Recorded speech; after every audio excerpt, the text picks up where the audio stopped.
There are moments in a life when the wind of destiny begins to stir, not the wind that brushes past your face without notice, but the wind that carries the whisper of heaven, the wind that once stirred the waters at Bethesda, the wind that filled the upper room, the wind that moves when you're standing on the edge of something greater than yourself, something not yet seen, but deeply known in the depths of your spirit.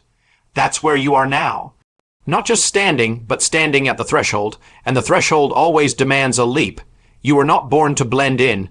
You were not crafted in your mother's womb to live a life of predictability. No, the fingerprints of God are not on you for mediocrity. They are on you for something holy, something appointed, but the appointed will never be possessed unless you cross the chasm between comfort and calling, between fear and faith, between surviving and stepping into the reason you were born. That chasm will never close itself. It must be crossed, and it can only be crossed in one way, by the leap. Abraham stood on the edge of everything he knew. God called, not with explanations, not with road maps, but with one word, go. That was his leap, and had he not taken it, there would be no covenant, no Israel, no lineage leading to Messiah. His leap changed the world. Yours can too.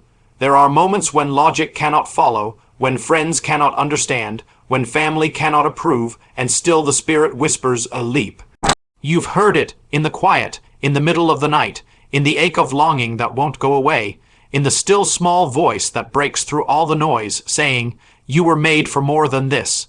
And deep down you know it's true. But truth, though eternal, must be acted upon, or it remains just truth and never becomes your testimony. The Israelites stood at the brink of promise. God had said it belonged to them, but the giants, the walls, the armies, they all said otherwise. 10 of them saw the danger, only 2 saw the destiny. 10 retreated, 2 were ready to leap. The entire nation's future turned on what they chose to see. So it is with you. The land is before you. What do you see? The impossibility, or the God who dwells beyond it. Your leap is not a risk. It's obedience. Risk is when you don't know who's catching you. But faith is when the one calling you is the one holding you. Faith is not blind. It sees what eyes cannot. It walks not on the strength of evidence, but on the strength of the voice that spoke the cosmos into being. That voice is calling now. You've stood too long at the edge, waiting, watching, weighing, but the longer you linger, the more the enemy whispers. He whispers fear. He whispers shame. He whispers, you're not ready. But God doesn't call the ready. He calls, and then he readies. He doesn't wait for qualifications. He gives the calling and then clothes you with what you need when you answer. Your leap is not about your strength. It's about his. Think of the fisherman from Galilee. One word from the Master, come, and Peter stepped out of the boat onto the impossible. He didn't wait for calm seas. He didn't ask for a manual. He didn't know how to walk on water. He just knew the one who spoke. And as long as his eyes were on him, the water held. The impossible became his path. The miraculous became his ground. That is the picture of the leap. The enemy has tried to keep you where you are, with delay, with discouragement, with doubt. But the more he fights, the more it proves the value of what he's trying to stop. He doesn't war against what doesn't threaten him. He only wars against destiny. If you weren't carrying something precious, he wouldn't care.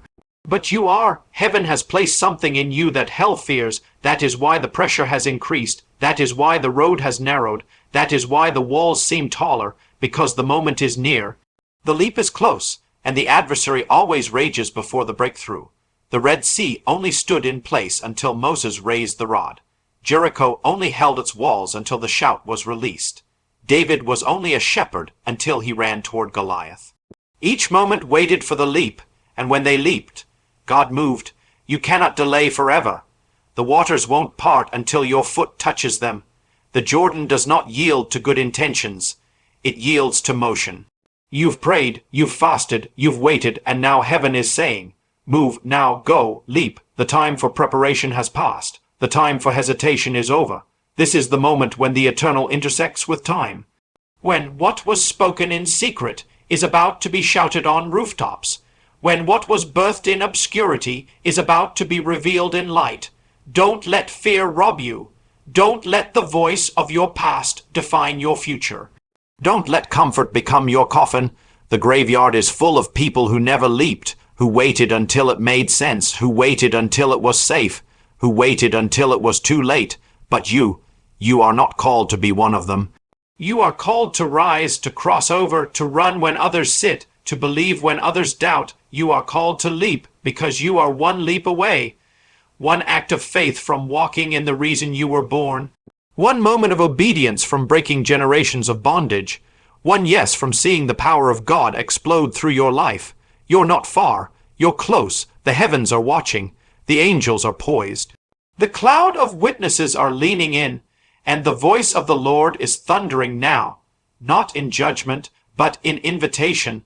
Leap, leap into what was written of you before the foundations of the world. You are one leap away from your destiny. Destiny is never found in comfort. It is only revealed when you leap in faith beyond what you can see. That is the truth that separates the ordinary from the appointed, the passive from the prophetic, and the wandering from the chosen. Comfort is a deceiver. It lulls the soul into stillness, disguises stagnation as peace, and numbs the fire of calling with the illusion of safety. Comfort never demands more of you. It never calls you higher. It says, stay here, while destiny calls, come up here. The two voices are always at war, and at some point in your life, you must decide which voice you will obey. One preserves what you have. The other calls forth what you were created to become. In the scriptures, every any altering moment required the breaking of comfort. Abram had to leave Ur, a land of familiarity, culture, and security.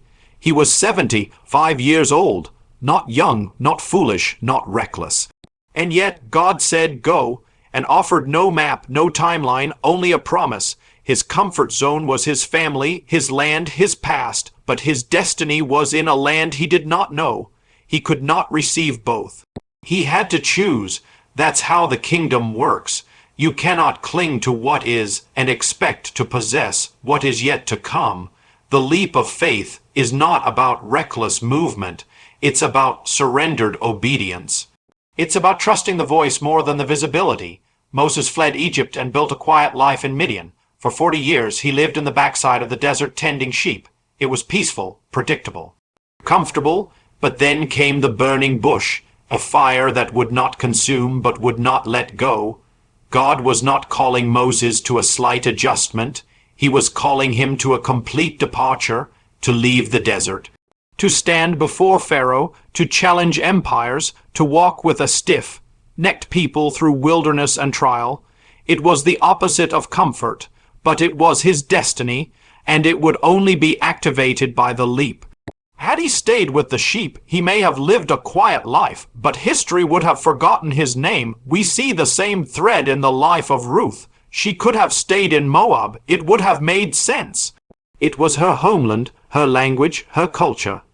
Naomi tried to send her back, but Ruth saw something more. She leapt, not just into a foreign land, but into an uncertain future. She said, "Your people shall be my people, and your God my God." That declaration was the leap, and it set in motion her entry into the lineage of Messiah. Had she chosen the safer path, she would have remained in obscurity, but she chose destiny over comfort, and that choice echoed through eternity. There are moments in life when the stirring inside you becomes louder than the silence outside you, when the longing to become outweighs the fear of leaving. That is the moment of decision. That is when the leap must happen. You cannot discover who you are while holding tightly to what you were. Faith never unfolds the entire scroll at once. It reveals one step, one word, one call, and when you move, the next part appears. Many are waiting for God to show the full picture before they leap, but the kingdom doesn't operate that way. God shows the promise, not the process. He calls you into the deep, and only when your feet move toward the unknown does the path become visible. He honors faith, not fear. The disciples were called while casting nets, sitting at tax booths, walking roads. Jesus didn't hand them a 5-year plan. He said, "Follow me." And in that moment, their destiny was revealed, not in strategy, not in discussion, but in the leap. They left their boats, their businesses, their reputations, and in leaving, they stepped into the greatest story ever told. The comfort of the boat was traded for the stormy sea, but on those waters they saw the Master walk. They experienced the miraculous. They were transformed from fishermen to world changers. The leap cost them everything familiar, but it gave them everything eternal. Comfort always demands compromise. It demands you to shrink your dreams, silence your calling, dull your passion. It says be realistic. But faith says believe again. Comfort says don't take risks. But destiny was never birthed in the safe zone. David didn't slay Goliath by staying behind the lines. He ran toward the battlefield. Esther didn't save her people by remaining silent in the palace. She said, "If I perish, and walked into the presence of the king." Her comfort could have preserved her life, but only her courage fulfilled her destiny. There is something inside you that cannot be activated until you leap. It lies dormant while you delay. It cannot be rehearsed. It cannot be reasoned into existence. It must be unlocked by movement. Some of the greatest miracles in Scripture happened not before the leap, but during it. The priests stepped into the Jordan, and only then did the waters part. The lepers walked toward the priests, and only then were they cleansed. Faith is not proved by declarations. It is proved by movement, and movement always involves risk. But the greater risk is remaining unmoved. Too many wait for everything to align, for fear to vanish, for the stars to line up. But destiny waits for no man's comfort. It calls you in the night. It calls you in the in-between. It calls you when you feel the least prepared. And the question is never, are you ready? The question is, will you leap? Because only in the leap do you discover the wings. Only in the leap do you find the strength you never knew you had. Only in the leap do you enter into the realm where miracles dwell, where the natural breaks and the supernatural begins. God doesn't call the qualified. He qualifies the ones who dare to obey his voice and leap. That has always been the pattern, the divine paradox, the mystery that confounds the wise. When he chooses, he does not look for polished resumes, impressive titles, or those already standing on mountaintops. He calls the hidden, the untrained, the least likely. He calls the overlooked, the broken vessels, the barren wombs, the rejected stones. He does not seek perfection. He seeks surrender. And in that surrender, he pours out the oil, he clothes with power, he transforms the ordinary into the extraordinary. When God called Gideon, he was hiding, not fighting, not leading, not rallying armies. He was threshing wheat in secret, afraid of his enemies, and yet the angel of the Lord appeared and called him mighty man of valor. Not because he was acting like one, but because God saw who he would become, not who he was in that moment. Gideon protested. He gave excuses. He told God he was the least of his clan, and his clan was the least in Israel. But heaven didn't back down, because the calling of God is not based on where you are, but on what he has written of you. And when you leap at his word, you step into alignment with that eternal declaration. Moses, the great deliverer of Israel, was a fugitive and a stammering tongue. He tried to convince God that someone else was better suited for the mission. He had no credentials left, no royal garments, no favor in Pharaoh's court, but none of that mattered, because God was not looking for a resume. He was looking for a vessel, one willing to obey, one willing to stand before kings with only a staff in his hand and the fire of God in his spirit. It wasn't Moses' eloquence that brought plagues to Egypt or parted the sea. It was obedience wrapped in weakness. That's where God moves, in the fragile clay, so that the surpassing power may be known to be of him and not of us. Think of David, a shepherd, forgotten even by his own father when the prophet came. Jesse didn't even call him in from the field. He lined up all the others, assuming surely one of them would be king. But God told Samuel, "Man looks at the outward appearance, but the Lord looks at the heart." And in the field, tending sheep, playing his harp, killing lions and bears in secret, David was being trained by heaven, not by palace politics or battlefield fame, but by unseen obedience. And when the moment came, he didn't need armor to face Goliath. He only needed faith, the same faith that had grown in the pasture. He leapt not just with stones, but with the confidence that the God who qualified him in secret would not fail him in public. Peter was a fisherman, not a scholar, not a priest, not a man of reputation. Yet when the call came, "Follow me," he left his nets, and that decision would mark him for eternity. Peter was impulsive, bold, often stumbling, but always stepping forward. And when he failed, when he denied the Lord, he wept bitterly. But even then, the call was not revoked. After the resurrection, Jesus restored him and told him again, "Feed my sheep." Peter didn't qualify by his perfection. He qualified by his willingness to return, to rise, to obey even after falling. And that obedience made him the rock upon which the early church would be built. Not because he had it all together, but because he leapt every time the voice of the Master called. Even Mary, the mother of Jesus, was a young, obscure girl in Nazareth, unknown, unseen by the world. But the angel appeared and said, "You have found favor with God." Not because of her status, but because of her heart. She asked, "How can this be?" And the answer wasn't a scientific explanation. It was, "The Holy Spirit will overshadow you." And then she spoke the words that would change history. "Let it be unto me according to your word." That was the leap. That was the moment heaven found agreement on earth. And through that leap, the Messiah came. This is the pattern. God chooses the unqualified so he can display his glory. He picks those who know they are weak because they will depend on him. He bypasses the proud, the self-made, the ones who say, "I've got this," and instead draws near to the contrite, the ones who say, "I can't do this unless you go with me." The kingdom is upside down. The last become first. The meek inherit the earth. The broken become the vessels of healing. That is how God works, and when he calls you, he's not asking if you're ready. He's not asking if you've mastered the path. He's simply asking if you'll say yes. The leap is not about confidence in yourself. It's about confidence in the one who sends you. You may not feel capable. You may not see how it will work. But the one who calls you also equips you. He does not call you to fail. He calls you to trust. And as you step, the oil flows. As you speak, the words come. As you go, the way is made. That's the miracle of divine calling. It unlocks grace the moment you move. The provision is waiting, but it meets you in motion. The enemy will always try to convince you that you need more qualifications, that you need to wait until you're stronger, smarter, better prepared. But that's a lie. Because if you wait for perfect readiness, you will never leap. You will sit in your fear, watching others run, wondering why the fire in your bones never ignited.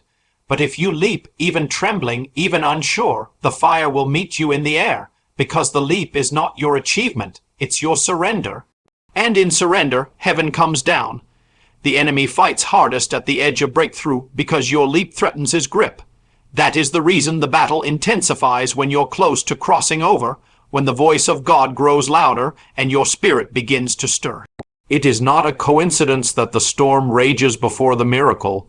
It is not accidental that fear creeps in when faith is about to be unleashed. The enemy does not fear your past, and he does not war against your present comfort.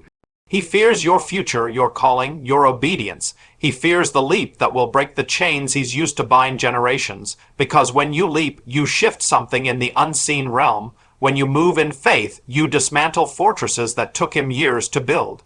In the moments before breakthrough, the enemy unleashes confusion, doubt, distraction, and delay. He does not use weapons that look like threats. He uses subtle tactics, whispered lies, emotional weights. He amplifies the voice of insecurity, points to your failures, magnifies your weaknesses, and tries to convince you that nothing will change. He'll even twist Scripture, just as he did in the wilderness with Jesus. He'll point to timing, saying, "It's not the right season." He'll remind you of the last time you tried and didn't see the result. But all of it is because he senses the divine shift that's about to occur. He senses heaven is moving, and he tries to stop you before it begins. You see it in Scripture. The Israelites were on the edge of promise. The land had already been given. God had said it. The spies confirmed it. Yet the report of giants turned their hearts back toward Egypt. They were a single decision away from stepping into destiny, but the enemy whispered, "Your grasshoppers in their sight." And instead of leaping, they retreated. That fear delayed them 40 years. A whole generation wandered and died because the enemy fought them at the edge, and he won, not by swords but by fear, not by strength but by a lie. Elijah, after calling down fire from heaven, after defeating the prophets of Baal, fled in fear from Jezebel. It makes no logical sense. How could the prophet who stood alone against idolatry suddenly want to die because of a threat? But that's how the enemy works. He attacks strongest after your highest moment. He plants despair after victory, because he knows if he can cripple you there, he can prevent the next move of God. Elijah's depression wasn't weakness, it was the weight of spiritual warfare. He was on the edge of new revelation, the whisper of God at Mount Horeb, and the enemy tried to silence him before he heard it. Jesus in the wilderness fasted for 40 days. And the tempter came, not on the first day, not on the second, but at the end when the flesh was weakest and the leap into ministry was at hand. Satan tempted him not just with food or fame, but with shortcuts. If you are the Son of God, he said, turn these stones to bread. In other words, take matters into your own hands, leap, but leap in your own power. But Jesus refused. His leap was not into pride, but into purpose. And because he resisted, the enemy fled. Angels came. His public ministry began. That's what was at stake. Satan wasn't fighting a fast. He was fighting the launching of the kingdom. Your leap may not seem like much to others, but the enemy knows what it unlocks. It may be a prayer, a step of obedience, a conversation, a decision to let go of a toxic place, a choice to walk into a calling that scares you. And right before you do it, the atmosphere tightens. You feel resistance, heaviness, confusion. That's not just emotion. It's spiritual warfare, because obedience tears down the enemy's territory. Every act of obedience is a declaration that you belong to a greater kingdom. And every time you obey, the grip of darkness weakens. The enemy doesn't need to destroy you if he can distract you. He doesn't have to break you if he can busy you. He doesn't even need to make you sin, just stall, because delay can be just as destructive as disobedience. If he can make you circle the same fears, the same questions, the same what-ifs, he keeps you paralyzed at the edge. But when you realize the resistance is a sign of nearness to destiny, you start seeing the pressure differently. You start recognizing that the heat is not a sign of defeat. It's a sign the furnace is about to produce gold. Think of Nehemiah rebuilding the walls. The enemy didn't bother him when he was still in Babylon. But when the construction began, so did the warfare. Sanballat and Tobiah came with ridicule, threats, slander. They tried to stop the work through intimidation and manipulation. But Nehemiah didn't come down from the wall. He stayed focused. He knew the battle was not personal. It was strategic. The enemy feared a rebuilt city, a restored people, a re-established covenant. That's what your leap threatens. Not just your life, but the lives connected to your obedience. The legacy, the future, the territory the enemy has occupied without resistance. The womb of breakthrough is pressure. The edge of purpose often feels like the end of strength. But that's because the leap requires you to let go of what's behind and reach for what's ahead. And in that reaching, you'll find the enemy trying to chain you with regrets, with fears, with guilt, with comfort. He'll tell you you're not ready, that you've missed your chance, that your time is over. But those are the growls of a cornered foe, because he knows what's coming. He knows the leap will expose his lies. He knows your obedience will shatter the cycle. That is why you must not back down. You must not turn around. You must not negotiate with the voice of fear. Because the war isn't about where you are. It's about where you're going. It's not about what you have. It's about what you're carrying. You are on the edge, and everything in the spirit realm knows it. That's why the fight has been fierce. That's why the warfare has been relentless. Because the enemy knows the moment you leap, something will break, something will open, something will never be the same again.